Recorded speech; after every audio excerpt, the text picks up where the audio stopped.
Hello दोस्तों, नमस्कार। स्वागत है आपका दृश्य साइंस के ऑनलाइन प्लेटफॉर्म पर। हम अपनी ज्योग्राफी की क्लास कर रहे थे। ज्योग्राफी की क्लास में हमने जो है उसका भारत के भौतिक भूगोल को देख रहे थे। भौतिक प्रदेशों में हमने जो डिवीजन किया था 4-5 भागों में, पर्वतीय क्षेत्र, विशाल मैदान और प्रायद्वीपीय पठार, द्वीप क्षेत्र और तटीय मैदान। उसमें हमने जो देखा था अब तक, वो हमने देखा था उत्तर का पर्वतीय प्रदेश, ठीक है, या हिमालय देखे थे। पर्वतीय प्रदेश के बाद में आज की क्लास में जो हम डिस्कस करेंगे वो होगा उत्तर का विशाल मैदान, ठीक है। तो उत्तर के विशाल मैदान को देखेंगे आज हम। उत्तर के विशाल मैदान की अगर हम बात करें तो शिवालिक के गिरिपथ में जो है, जब शिवालिक से दक्षिण में आएंगे तो उसके गिरिपथ में इन मैदानों का निर्माण हुआ है। इन मैदानों का निर्माण अगर देखें तो हिमालय पर्वत तथा प्रायद्वीपीय पठार जो है हमारा, हिमालय पर्वत और प्रायद्वीपीय पठार के मध्य में जो नदियां बहती हैं, सिंधु, गंगा, ब्रह्मपुत्र नदियां जो हमारी इधर हिमालय से आती हैं, ठीक है। उसके बाद में प्रायद्वीपीय पठार से जो नदियां हमारी बहती हैं, उत्तर प्रवाही नदियां जो है, जो उत्तर की तरफ वहां से बहती है, उत्तर प्रवाही नदियों के द्वारा उनके जो निक्षेप क्रिया है इन नदियों की, सिंधु, गंगा, ब्रह्मपुत्र यह नदियां और पठारी भाग है उसके उत्तर प्रवाही नदियों के निक्षेप क्रिया द्वारा इस विशाल मैदान का निर्माण हुआ है, हिमालय पर्वत और प्रायद्वीपीय पठार के बीच में, ठीक है। अब अगर हम देखें तो जो ये हमारा विशाल मैदान है, इसके अगर हम क्षेत्रफल की बात करें तो यह विशाल मैदान हमारा 7 लाख वर्ग किलोमीटर में फैला हुआ है, ठीक है। 7 लाख वर्ग किलोमीटर में विस्तारित है। इसको अगर हम देखें तो भारत के उत्तरी भाग में स्थित होने के कारण इसे उत्तर भारत का मैदान भी कहते हैं, क्योंकि यह भारत के उत्तरी भाग में स्थित है। पठारी पर जो हमारा पठारी भाग है या प्रायद्वीपीय पठार है उसके उत्तर में स्थित है, भारत के उत्तरी भाग में स्थित है, इसलिए इसे उत्तर भारत का मैदान भी कहते हैं। गंगा और सिंधु नदियों के मुहाने के बीच में जो है, गंगा और जो हमारी गंगा और सिंधु नदी है, इसके मुहाने के बीच पूर्व से पश्चिम दिशा में अगर हम देखें तो इसकी लंबाई लगभग 3200 किलोमीटर है। जो इसकी लंबाई पूर्व से पश्चिम में है वह 3200 किलोमीटर है। और इसकी चौड़ाई को अगर हम देखें तो चौड़ाई इसकी जो है 150 से 300 किलोमीटर के बीच में पाई जाती है, ठीक है। इसकी चौड़ाई की अगर हम बात करें तो यह पूर्व से जो है पश्चिम की तरफ बढ़ती है। पश्चिम से पूर्व की तरफ हम जैसे जैसे जाएंगे ये इसकी चौड़ाई कम होती जाएगी, अर्थात कहने का मतलब कि ये सकरा होता चला जाएगा। अगर हम देखें तो असम में यह मैदान सकरा हो जाता है। जैसे हम असम में पहुंचेंगे तो जो उत्तर का विशाल मैदान है यह सकरा हो जाएगा। जो असम में इसकी चौड़ाई जो बचती है वह 90 किलोमीटर से लेकर 90 से 100 किलोमीटर के बीच में पाई जाती है असम में, ठीक। असम अगर हम देखें यह मैदान पूर्व से पश्चिम, यह मैदान पूर्व से पश्चिम की ओर चौड़ा होता जाता है, जैसा कि अभी हमने बताया। उसके बाद में हम देखें अगर राजमहल, जो राजमहल की पहाड़ियां हमारी पाई जाती हैं पूर्व में, ठीक है, उस राजमहल की पहाड़ी के पास जो है पहाड़ी पर इसकी जो चौड़ाई होती है 160 किलोमीटर होती है, ठीक है। कितनी होती है ये? अगर राजमहल की पहाड़ी के पास देखें तो इसकी चौड़ाई 160 किलोमीटर है। और जबकि जब हम इलाहाबाद के निकट पहुंचेंगे, पश्चिम में आएंगे राजमहल पहाड़ी से, तो पश्चिम में जब जाएंगे तो इसकी चौड़ाई वहां 280 किलोमीटर हो जाती है, ठीक है। पश्चिम में जैसे जैसे हम बढ़ेंगे इसकी चौड़ाई बढ़ती चली जाती है। उसके बाद हम देखें जलोढ़ की जो है मोटी परत, इस मैदान में या उत्तर के जो विशाल मैदान है इसमें क्या है, इसमें जलोढ़ का जो है एक मोटी परत पाई जाती है, ठीक है। मोटी परत का जमा हुआ है, नदियों के द्वारा जो निक्षेप लाए गए हैं, अवसाद जो लाए गए हैं, उनका जो निक्षेप किया गया है जलोढ़ मृदा का, ठीक है। तो जलोढ़ जो लाए गए हैं जल द्वारा, उनकी एक मोटी परत का जमा हुआ है। अधिकांश भाग को अगर हम देखें तो अधिकांश भाग जलोढ़ की जो अधिकांश भाग है इस उत्तरी मैदान का, इस उत्तरी मैदान के अधिकांश भाग पर क्या हुआ है, जो है जमा हुआ है जलोढ़ का। और जलोढ़ का जमा जो है वह अधिकांश भागों में 200 मीटर तक पाई जाती है। जो मोटाई है, ठीक है, जलोढ़ की जमाव की जो मोटाई है लगभग 200 मीटर तक पाई जाती है उत्तर विशाल मैदान के अधिकांश भागों में। उसके बाद अगर हम बात करें इस विशाल मैदान को अगर हम बांटे तो उच्चांश के आधार पर, तो उच्चांश के आधार पर जब हम देखेंगे तो इसको हम कई भागों में बांट सकते हैं। अगर हम इसको उच्चांश के आधार पर बांटें या इसकी बनावट के आधार पर बांटें तो उच्चांश के आधार तो सबसे पहला प्रदेश हम भरेंगे इसमें, जो हमने डिस्कस किया था, जो हम देखे थे विशाल मैदान को, तो उनमें हमने देखा था भावर क्षेत्र था, तराई क्षेत्र था, बांगर और खादर। तो हम उच्चांश के आधार पर इसको जो विशाल मैदान है इसको 4 भागों में बांटेंगे। सबसे पहले हम देखेंगे भाबर प्रदेश क्या है। तो भाबर प्रदेश जो हम शिवालिक के गिरिपद में आएंगे, तो शिवालिक के गिरिपद प्रदेश में सिंध नदी से तीस्ता नदी, सिंध नदी से लेकर उत्तर में अगर हम देखें इधर सिंध नदी जो है, सिंध नदी से तीस्ता नदी तक के जो विस्तार है, तो सिंध से तीस्ता नदी के बीच में पाई जाती है। ठीक है, भाबर क्षेत्र। भाबर क्षेत्र होता कौन सा क्षेत्र है? देखिए, अगर भाबर क्षेत्र की बात करें तो यहाँ पर जो है नदियां जब आती हैं, ये बिल्कुल शिवालिक के दक्षिण में पाई जाती है। नदियां जब यहाँ से आती है तो नदियों का प्रवाह तीव्र रहता है। ठीक है, नदियों का बहाव तीव्र रहता है, जिस कारण से वो बड़े बड़े बोल्डर यानी बड़े बड़े पत्थरों को लेकर आती है अपने साथ में। और पत्थरों का जैसे ही मैदानी भाग में पहुंचती हैं तो मैदानी भाग में उनकी गति धीमी हो जाती है। जब गति धीमी हो जाएगी तो बड़े पत्थरों को लेकर चल नहीं पाएंगी। ठीक है, अपने बहाव के साथ में बड़े पत्थरों को लेकर नहीं चल पाएंगी नदियाँ। जब नदियाँ बड़े क्षेत्रों को लेकर नहीं चल पाएंगी तो क्या करेंगी नदियाँ? उन पत्थरों का निक्षेपण करने लगेंगी। तो उन पत्थरों का जो निक्षेपण करती हैं, तो बड़े बड़े पत्थरों के निक्षेपण के कारण यहाँ जो नदियाँ प्रवाहित होती हैं वह इन पत्थरों के बीच से होकर बहने लगते हैं। ठीक है, तो इसमें जो बहुत बड़ी नदियाँ होती हैं, बड़ी नदियाँ जो होती हैं वही बड़ी नदियाँ ही दिखाई देती हैं। जो छोटी नदियाँ हैं या जो अन्य नदियाँ हैं वो क्या होती हैं, यहाँ पर दिखाई नहीं देती हैं, पत्थरों के बीच से, बड़े पत्थरों के नीचे से होकर बहती हैं। ठीक है, तो इस कहते हैं कि इस भाबर क्षेत्र में नदियाँ लुप्त हो जाती हैं। अगर हम देखें तो इस भाबर क्षेत्र को इसे शिवालिक का जलोढ़ पंख भी कहा जाता है, क्योंकि यह शिवालिक के नीचे है। तो जलोढ़ पंख क्या होता है? जलोढ़ पंख होता है जब जलोढ़क नदियाँ जलोढ़ मतलब लेकर आती हैं अवसादों को निक्षेपण करती हैं, तो जलोढ़ शंकु का निर्माण करती हैं। जलोढ़ शंकु जो, ठीक है, एक शंकु टाइप की संरचना बनाती है। अगर हम देखें एक संरचना ले लें तो जैसे नदियाँ आई, ठीक है, नदियाँ जब बहकर आएंगी अवसादों का निक्षेपण करेंगी तो कुछ इस टाइप की संरचना बनाती है। ठीक है, जैसे ये शंकु टाइप की। अब जब इनको काट देंगी जलोढ़ों को, अब नदियों का प्रवाह जो आएगा इसको काटता हुआ आएगा तो ये पंख की तरह दिखाई देने लगता है। इस जो ये पंख की तरह आकृति बन जाती है इसे जलोढ़ पंख कहते हैं। ठीक है, तो नदियाँ क्या करती हैं?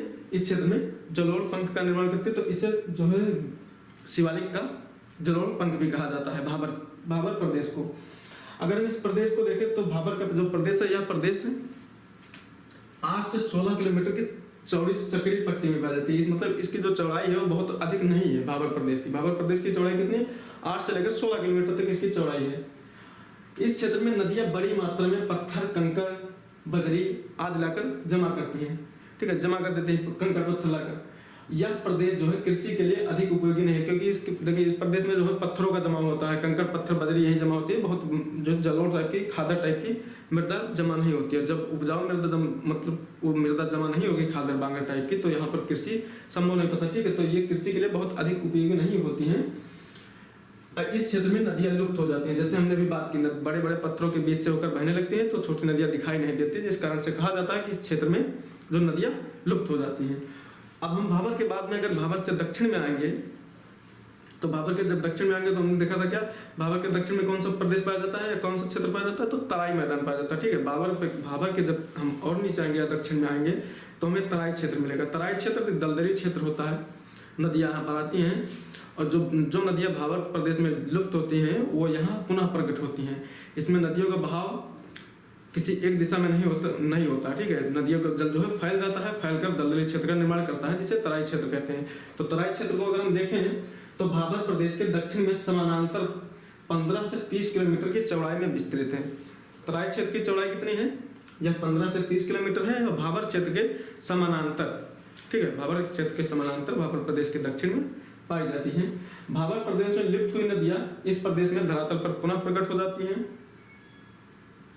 या जो निम्न समतल मैदान है, कैसा मतलब है? निम्न समतल मैदान है। निम्न समतल मैदान होने के कारण क्या होता है, यहाँ नदियों का जो जल है वो फैलकर दलदली क्षेत्र का निर्माण करती है। समतल क्षेत्र है, समतल क्षेत्र में नदियाँ क्या करेंगी, वो नदियाँ आएंगी, उनका बहाव धीमा हो जाएगा या उनकी जो है जो प्रवाह है वो धीमा पड़ जाएगा, जिस कारण से नदियों का जल जो है संपूर्ण पूरे क्षेत्र में फैल जाता है, किसी एक मार्ग से होकर नहीं बहता है।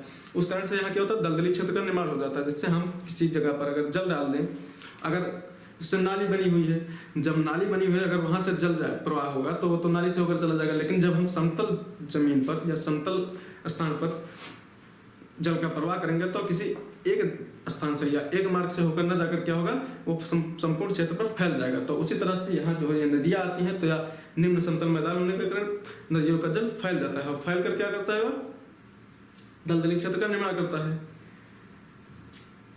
यह नदियों, यहाँ जो है नदियों का कोई निश्चित मार्ग नहीं होता है, जैसे कि हम बताया समतल क्षेत्र में नदियों का कोई निश्चित मार्ग होता नहीं है। और इस क्षेत्र की रचना जो है, तराई क्षेत्र की रचना किससे हुई, यहाँ जो बारीक टाइप के कंकड़ पत्थर होते हैं, बारीक टाइप के, वहाँ जो भाबर क्षेत्र में तो क्या थे, बड़े बड़े बोल्डर थे, बड़े बड़े पत्थर थे, कंकड़ थे। यहाँ पर जो बारीक कंकड़ पत्थर और रेत आदि से इसकी रचना हुई है, ठीक है, तराई क्षेत्र की। और इसको यह कृषि के योग्य तो अब तक नहीं था, मतलब बहुत उपयोगी नहीं था कृषि के लिए, लेकिन वर्तमान में किया गया जा रहा, अब इसको साफ कर तराई क्षेत्र को, इसको कृषि के अंतर्गत लाया जा रहा है क्षेत्र को, ताकि इस क्षेत्र में कृषि की जा सके। अगर हम देखें तीसरा जो हमारा आएगा, काप प्रदेश आएगा। काप प्रदेश मतलब काप एक टाइप की चिकनी मृदा होती है। तो काप प्रदेश में अगर हम देखें तो काप प्रदेश को हम दो भागों में डिवाइड करेंगे, पहला क्या होगा, बांगर होगा और दूसरा खादर क्षेत्र होगा। अब बांगर प्रदेश को अगर हम देखें तो यह क्या होता है, बांगर हम देख चुके, बात कर चुके इसके बारे में, बांगर के बारे में। बांगर क्षेत्र वह होता है प्रदेश जहाँ नदियों का बाढ़, जो नदियों में जब बाढ़ आता है तो यह पहले नदियों के बाढ़ द्वारा विकसित किया गया क्षेत्र होता है, नदियों के बहाव के द्वारा निर्माण होता है इनका निक्षेपण के द्वारा, और वो पहले हो चुका होता है। वर्तमान में इस क्षेत्र में जो है नदियों के बाढ़ का जल नहीं पहुंच पाता है, तो एक तरह से कहें तो यह पुरानी खादर मृदा ही होती है, ठीक।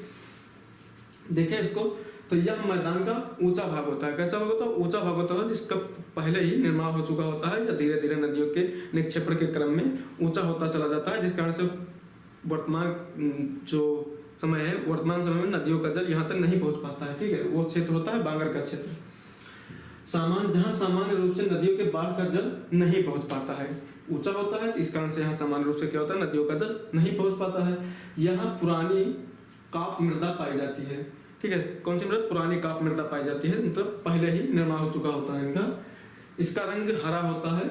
अगर हम देखें इसमें कंकड़ के रूप में चूनायुक्त ग्रंथियां, संग्रंथियां पाई जाती है। क्या पाई जाती है, चूनायुक्त ग्रंथियां, मतलब चूने के छोटे छोटे ग्रंथियां टाइप की, ग्रंथि टाइप की पाई जाती है, ठीक है। यहाँ कंकड़ जो है, जैसे अगर हम किसी क्षेत्र में देखें तो ऊंचाई क्षेत्र में देखें, ऊंचे क्षेत्र में, तो वहाँ छोटी छोटी ग्रंथियां पाई जाती हैं चूनायुक्त। तो इस क्षेत्र में, बांगर क्षेत्र में क्या होता है, चूनायुक्त संग्रंथियां पाई जाती है कंकड़ के रूप में। और यह प्रदेश जो है कृषि के लिए अधिक उपयोगी नहीं होता है, ठीक है, क्योंकि इसकी उपजाऊ शक्ति कम हो जाती है, इस कारण से यह बहुत उपयोगी नहीं होता है। खादर की अपेक्षा यह क्षेत्र कृषि के लिए कम उपयोगी होता है। इस क्षेत्र की अगर हम बात करें तो यह क्षेत्र का, ये वाली मृदा कहाँ पाई जाती है, ये मृदा उत्तर प्रदेश के क्षेत्रों में भी पाई जाती है, ठीक है। उत्तर प्रदेश, हरियाणा आदि के क्षेत्रों में पाई जाती है। खादर मृदा की अगर हम बात करें, खादर मृदा, ठीक है, खादर प्रदेश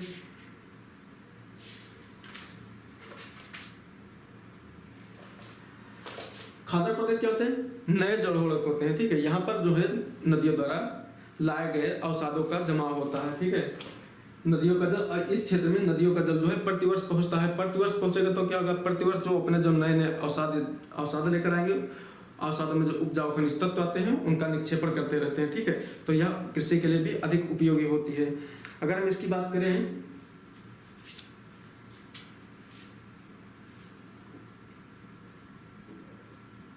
देखो इसे कछारी प्रदेश भी कहते हैं। कछारी प्रदेश क्या होता है, अगर हम कछारी प्रदेश की बात, बाढ़ नदियों के बाढ़ का मैदान क्षेत्र या कछारी प्रदेश कहते हैं। मतलब प्रतिवर्ष बाढ़ के जल से यहाँ नवीन मिट्टी या नवीन जलोढ़ों का जमा होता रहता है, ठीक है, निर्माण होता रहता है।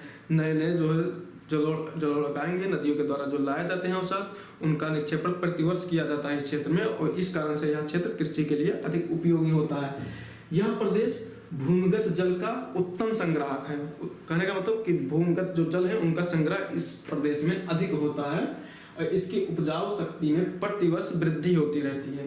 प्रतिवर्ष वृद्धि होती रहती है, कहने का मतलब यही है कि नदियां नए नए जो खनिज तत्व लाती है अपने साथ में, उनका निक्षेपण प्रतिवर्ष करती रहती है इसमें, इसलिए प्रतिवर्ष यह नवीन होता रहता है, और नवीन होता रहेगा तो जो है इसकी जो उपजाऊ शक्ति है वह प्रतिवर्ष बढ़ती रहती है।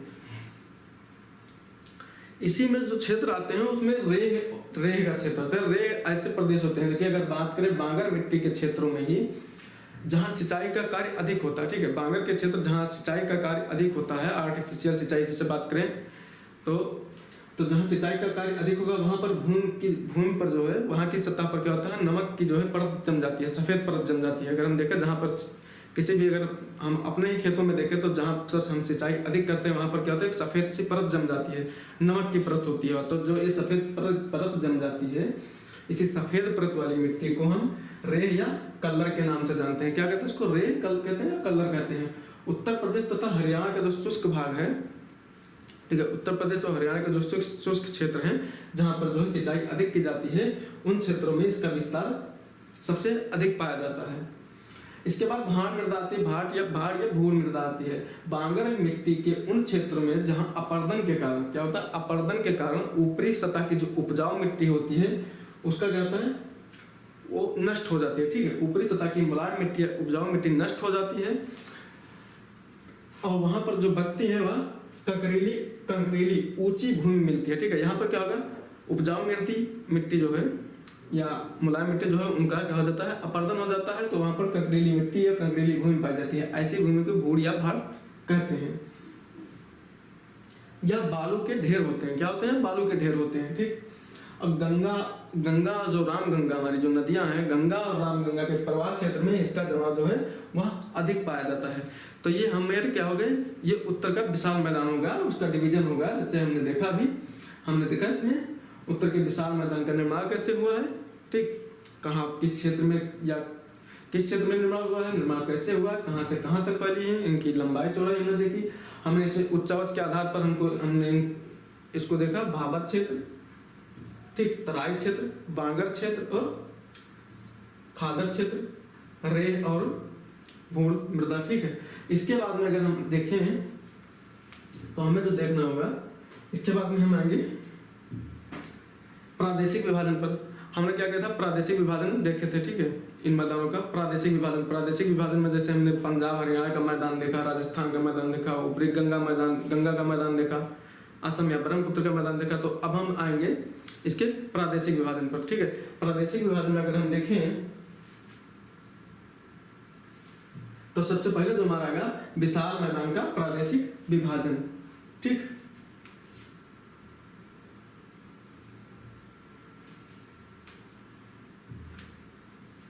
प्रादेशिक विभाजन को हम देखें, सबसे पहले हम जो मैदान देखेंगे पंजाब हरियाणा का मैदान। प्रादेशिक विभाजन में सबसे पहले किस मैदान को देखेंगे, पंजाब हरियाणा का मैदान, ठीक है। यह सबसे पश्चिम में पाया जाएगा, उत्तर पश्चिम में, ठीक है। तो इसको देखें, हम ऐसे उत्तर पश्चिम से पूर्व की तरफ बढ़ते हो जाएंगे मैदानों को देखते हुए प्रादेशिक आधार पर। तो जो पंजाब हरियाणा का मैदान है, इसका विस्तार अगर हम देखें तो पंजाब हरियाणा का जो मैदान, इसका विस्तार पंजाब हरियाणा दिल्ली तक के राज्यों में पाया जाता है, ठीक है।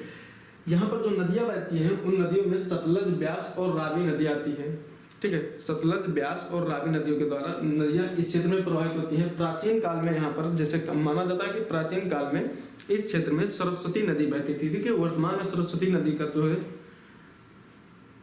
वर्तमान में सरस्वती नदी तो बहती, लेकिन प्राचीन काल में सरस्वती तथा दुष्टवती ये जो नदियां, दो नदियां हैं, या बहती थी इसी क्षेत्र में, ऐसा माना जाता है, ठीक है। इसके बाद में अगर हम देखें तो इसका अगर क्षेत्रफल देखें, ठीक है, विस्तार कितने क्षेत्रों में है, तो 1.75 लाख वर्ग किलोमीटर, ठीक है, 1.75 लाख वर्ग किलोमीटर क्षेत्र में इसका विस्तार है पंजाब हरियाणा के मैदान का। उत्तर पूर्व से दक्षिण पश्चिम, ठीक है, उत्तर पूर्व से अगर दक्षिण पश्चिम देखें तो उत्तर पूर्व से दक्षिण पश्चिम में इसकी जो लंबाई है वह कितनी है, 640 किलोमीटर, ठीक है। उत्तर पूर्व अगर हम देखें, मान लीजिए ये उत्तर पूर्व है, इस उत्तर पूर्व से दक्षिण पश्चिम हम जाएंगे तो ये जो इस क्षेत्र की लंबाई है, ठीक है, वह कितनी है, 640 किलोमीटर। अगर हम इसकी चौड़ाई की बात करें तो पश्चिम से पूर्व, ठीक है, अगर हम पश्चिम से पूर्व लें, पश्चिम से पूर्व का मतलब ऐसे होगा, इसकी जो चौड़ाई है वह कितनी है, 300 किलोमीटर है। यमुना नदी इस जो है क्षेत्र की या पंजाब हरियाणा के मैदान का पूर्वी सीमा बनाती है। यमुना नदी जो हमारी प्रवाहित होती है, यमुना नदी पंजाब हरियाणा मैदान की पूर्वी सीमा का निर्माण करती है। उसके बाद हम देखें दक्षिण पूर्वी भाग पर, अगर देखें तो इस मैदान के दक्षिण पूर्वी भाग पर अरावली की जो पहाड़ियां हैं समाप्त होती हुई पाई जाती हैं। अरावली की जो पहाड़ियां हैं, ठीक है, उत्तर भारत में जो अरावली की पहाड़ियां पाई जाती हैं इस मैदानी भागों में, इस पंजाब हरियाणा के मैदान के पूर्वी भाग पर समाप्त होती पाई जाती हैं। अगर हम समुद्र तल से इसकी ऊंचाई की बात करें, सी लेवल से इसकी ऊंचाई की बात करें कि इसकी ऊंचाई कितनी है पंजाब हरियाणा के मैदान की, तो समुद्र लेवल से या समुद्र स्तर से इसकी औसत ऊंचाई 250 मीटर है। ठीक है, 250 मीटर इसकी ऊंचाई है समुद्र तल से।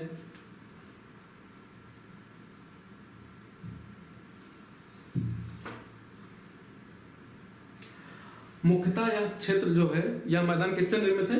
बांगर से निर्मित है। बांगर क्या होती है? पुरानी जलोढ़ मिट्टी होती है। ठीक है, तो मुख्यतः यह बांगर से क्षेत्र से निर्मित है या बांगर मिट्टी से निर्मित है। किंतु नदियों का जो बाढ़ क्षेत्र है या नदियों के किनारे बाढ़ग्रस्त खादर मृदा भी पाई जाती है, खादर क्षेत्र भी पाए जाते हैं, जिनकी अधिकतम चौड़ाई 10 से 12 किलोमीटर होती है।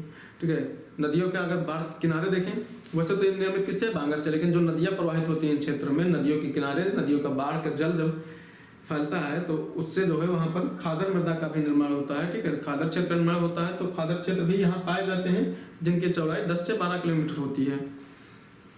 इसके बाद अगर हम देखें तो यहाँ पर जो दोआब पाए जाते हैं, दोआब जो होता है, दोआब क्षेत्र से कहते हैं दो नदियों के मिलने से या दो नदियों के बीच में जो क्षेत्र निर्मित होता है उसे दोआब क्षेत्र कहते हैं। तो यहाँ पर दोआब देखें तो दो मुख्य दोआब पाए जाते हैं। एक बारी दोआब है, बारी दोआब को, अगर बारी को देखें तो ब्यास और रावी, ठीक है, ब्यास और रावी से मिलकर क्या बना है? बारी बना है। बारी दोआब कहने का मतलब है ब्यास और रावी नदी के मध्य में जो क्षेत्र निर्मित हुआ है, जो दोआब निर्मित हुआ है उसे हम क्या कहते हैं? बारी दोआब। बारी मतलब ब्यास और रावी। दूसरा जो मुख्य इसमें है वह है बिस्त दोआब। बिस्त दोआब मतलब ब्यास प्लस सतलज। ठीक है, ब्यास और सतलज मिलकर बिस्त दोआब। बिस्त दोआब का क्षेत्र ब्यास और सतलज नदियों के मध्य का जो भूभाग है, दोआब क्षेत्र निर्मित हुआ है, उसे बिस्त दोआब कहते हैं।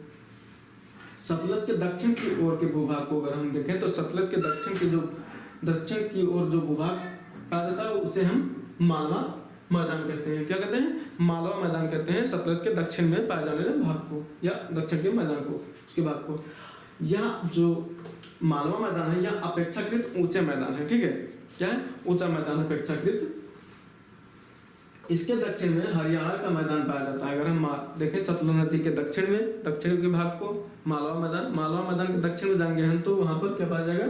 हरियाणा का मैदान होगा। हरियाणा का मैदान जो उपयुक्त मैदानों की अपेक्षा जल के प्रवाह में शुष्क रहता है। हरियाणा का मैदान क्या होता है? जल प्रवाह में शुष्क रहता है। अगर हम देखें रावी, ब्यास और सतलज जो नदियां हैं, इस नदियां इस मैदान में, जो हरियाणा का मैदान है उस मैदान का 1/4 भाग को प्रभावित करती हैं। कौन सी नदियां प्रभावित करती हैं? रावी, ब्यास और सतलज नदियां हरियाणा के मैदान के लगभग 1/4 भाग को प्रभावित करती हैं या सिंचित करती हैं।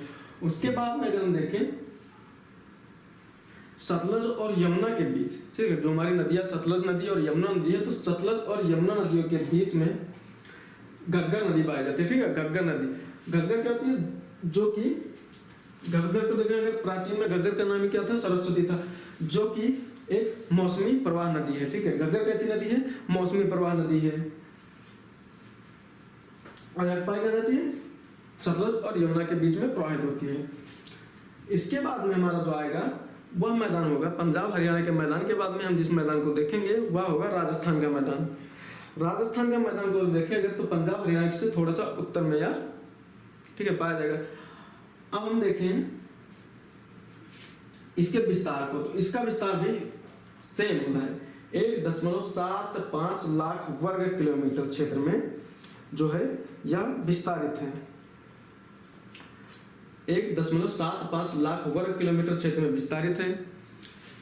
यह अरावली पहाड़ियों की, ठीक है, जो हमारी अरावली पहाड़ियां हैं जो राजस्थान हरियाणा के क्षेत्र में ही पाई जाती हैं, ठीक है, तो यहाँ जो है अरावली की पहाड़ियां इसकी पश्चिम में, ठीक है, अरावली पहाड़ियों के पश्चिम में फैला हुआ है। क्या फैला? राजस्थान का मैदान कहाँ फैला? राजस्थान का मैदान अरावली पहाड़ियों के पश्चिम में फैला हुआ है। इसका विस्तार भारत पाक सीमा तक पाया जाता है। ठीक है, राजस्थान का मैदान भारत पाक सीमा तक विस्तारित है। इसमें मरुस्थली तथा बांगर क्षेत्र शामिल है। ठीक है, मरुस्थली क्षेत्र भी पाए जाते हैं, बांगर क्षेत्र भी पाए जाते हैं। अगर हम देखें मरुस्थलीय क्षेत्र तो मारवाड़ का मैदान का अंग है, जो मारवाड़ का मैदान है, ठीक है। अरवली के पश्चिम में देखेंगे तो अरवली के पश्चिम में मारवाड़ क्षेत्र पाया जाएगा, वो मरुस्थलीय क्षेत्र होगा। जो बालू से सुसज्जित है, क्या है यह? बालू से निर्मित सुसज्जित है, मतलब रेगिस्तानी क्षेत्र है, ठीक है, मरुस्थलीय क्षेत्र है। कहीं कहीं पर यहाँ जो है, कहीं कहीं पर क्या पाया जाता है? नीस, शिस्ट तथा ग्रेनाइट चट्टानें पाई जाती है। और नीस, शिस्ट, ग्रेनाइट चट्टानें कहाँ पाई जाती हैं? प्रायद्वीपीय भारत में, ठीक है, प्रायद्वीपीय पठार में। तो ये प्रायद्वीपीय पठार में पाई जाने वाली चट्टानें इस भाग में भी कहीं कहीं पाई जाती है। इससे क्या होता है? इसे इस बात का पता चलता है, ठीक है, कि यह प्रायद्वीपीय पठार का ही अंग है, ठीक है। क्या है? प्रायद्वीपीय पठार का अंग है, क्योंकि नीस, शिस्ट और ग्रेनाइट चट्टानें हमारी प्रायद्वीपीय भारत में पाई जाती हैं, प्रायद्वीपीय पठार में पाई जाती है। तो यहाँ पर भी ये दिखाई देती है। इसका मतलब क्या है? इससे यह प्रमाणित होता है कि ये जो क्षेत्र है प्रायद्वीपीय पठार का ही अंग है। अरावली के पूर्व में देखें, अरावली के पूर्व में बांगर क्षेत्र पाया जाता है। और बांगर क्षेत्र जो होता है स्टेपी भूमि, अरावली के पूर्व में बांगर की स्टेपी भूमि उत्तर पूर्व से दक्षिण पश्चिम दिशा में विस्तृत मिलती है, ठीक है। क्या? दक्षिण पश्चिम, उत्तर पूर्व से दक्षिण पश्चिम में विस्तृत मिलती है बांगर क्षेत्र अरावली के पूर्व में। अरावली के पश्चिम में मरुस्थलीय क्षेत्र है, अरावली की पूर्व में बांगर क्षेत्र है जिसमें कृषि संभव हो पाती है, ठीक है। अगर हम देखें यहाँ की प्रमुख नदी जो है वह लूनी नदी है। किस क्षेत्र की? इस राजस्थान के मैदान की प्रमुख नदी या इसके पूर्वी मैदान की प्रमुख नदी एक है जो लूनी नदी है। लूनी नदी कैसी है? यह मौसमी प्रवाह नदी है, ठीक है, अंतः प्रवाह नदी भी इसे कहते हैं, ठीक है। यह जो है कच्छ के रण में जाकर गिरती है। मौसमी प्रवाह नदी है, सागर तक नहीं पहुंच पाती है, इसलिए यह कहाँ जाती है? कच्छ के रण में जाकर गिरती है। कच्छ के रण में बहुत सारे झील पाए जाते हैं जिसमें खारे पानी की झीलें पाई जाती हैं, जिसकी प्रमुख झील कौन सी है? सांभर झील है, ठीक है। सांभर झील इसी क्षेत्र में पाई जाती है, तो खारे पानी की झील है। तो अभी हमने देखा अपना यहाँ प्रादेशिक आधार पर हमने जो मैदान देखे उनमें एक पंजाब हरियाणा का मैदान और राजस्थान का मैदान। इसके बाद में जो हमारे बचेंगे बहुत सारे मैदान बच जाएंगे। जैसे अभी हमें कौन सा बच जाएगा? ऊपर गंगा मैदान में हम पढ़ेंगे ऊपरी गंगा मैदान, मध्य गंगा मैदान, निम्न गंगा मैदान। उसके बाद में हम और पूर्व में आएंगे तो असम या ब्रह्मपुत्र का मैदान मिलेगा, ठीक है। तो हमारा जो असम और ब्रह्मपुत्र का मैदान है, ऊपरी, मध्य और निम्न गंगा मैदान है, इनको हम डिस्कस करेंगे नेक्स्ट क्लास में। आज की अपनी क्लास हम यहीं पर समाप्त करेंगे।